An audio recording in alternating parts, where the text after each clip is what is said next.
për të gjithë ju që pyesni ndonjëherë a e ndjen mungesën e nenës. Se normale, ndjej shumë fort biles.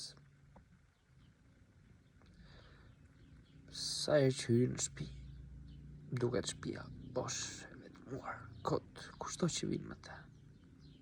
Nuk i jep gjallërin, si që jepte gjyshja.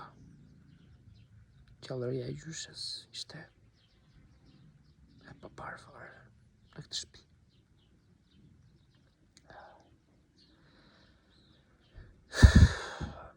Mungon shumë, mbetet them se mungon shumë, aq shumë sa nuk i keni iden. Jam mësuar me të, gjithmonë, sidomos edhe kur krijoj video, po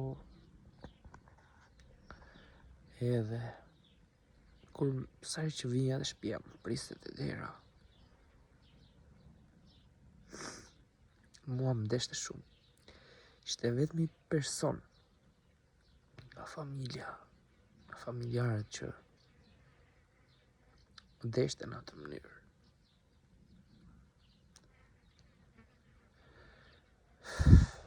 Dashuria e gjyshes nuk kundrohet, s'ka tjetër. Është diçka e veçantë.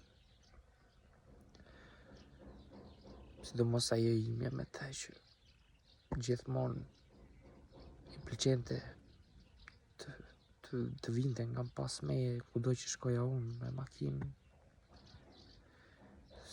Nuk ktheshte kur jo, kur i thoja hajde ikim ku duash ti, vinte shkreta.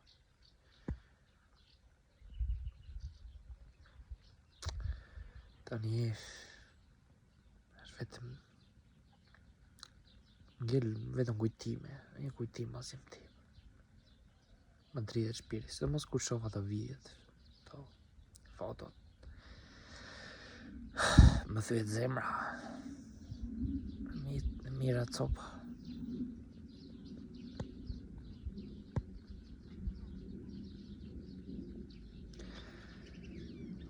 Mbetet të themi që ndonjëherë s'ke ç'a të bësh, sepse kështu është kjo jetë. Kështu e ka krijuar. Lind, rritesh, plakesh, vdes, kjo është e gjitha. Nuk kemi të përjetshëm asnjëri nga ne. Kështu që ta duam njëri tjetrin, njerëz dashur. Ta duam njëri tjetrin edhe fort. Jo me teka, jo me grindje, jo me...